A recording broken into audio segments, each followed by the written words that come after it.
The Norse pseudo-god Loki, who is by turns the friend and the enemy of the other gods, had 3 fearfully hideous and strong children with the giantess Angrboda. The first was the serpent Jormungand, and the second was the death goddess Hel. The third was the wolf, Fenrir.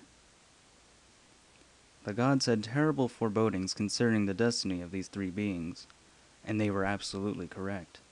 Jormungand would later kill Thor during Ragnarok, the end of the great mythical cycle, an event which would be largely brought about by Hel's refusal to release the radiant god Balder from the underworld. During these cataclysmic events, Fenrir would devour Odin, the chief of the gods.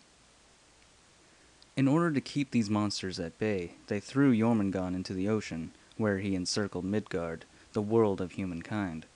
Hel they relegated to the underworld. Fenrir, however, inspired too much fear in them for them to let him out from under their watchful eyes, so they reared the pup themselves in their stronghold, Asgard. Only Tyr, the unfaltering upholder of law and honor, dared to approach Fenrir to feed him. Fenrir grew at an alarming rate, however, and soon the gods decided that his stay in Asgard had to be temporary. Knowing well how much devastation he would cause if he were allowed to roam free, the gods attempted to bind him with various chains. They were able to gain the wolf's consent by telling him that these fetters were tests of his strength, and clapping and cheering when, with each new chain they presented him, he broke free. At last, the gods sent a messenger down to Svartalfheim, the realm of the dwarves. The dwarves, being the most skilled craftspeople in the cosmos, were able to forge a chain whose strength couldn't be equaled.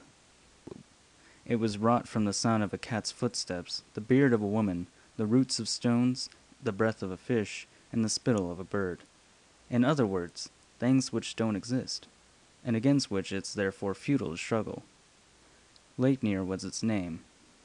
When the gods presented Fenrir with the curiously light and supple Leiknir, the wolf suspected trickery and refused to be bound with it unless one of the gods would lay his or her hands in the jaws as a pledge of good faith.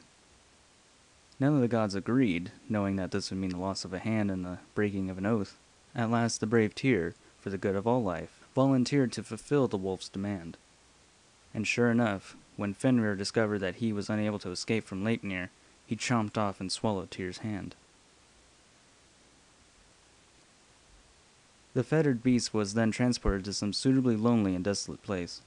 The chain was tied to a boulder, and a sword was placed in the wolf's jaws to hold them open. As he howled wildly and ceaselessly, a foamy river called Expectation flowed from his drooling mouth, and there in that sordid state he remained. Until Ragnarok. As the river's ominous name implies, this was not the end of Fenrir. At Ragnarok, he broke free and ran throughout the world with his lower jaw against the ground, and his upper jaw in the sky, devouring everything in its path. He even devoured the sun and the moon. However, he was put to death by one of Odin's avenging sons.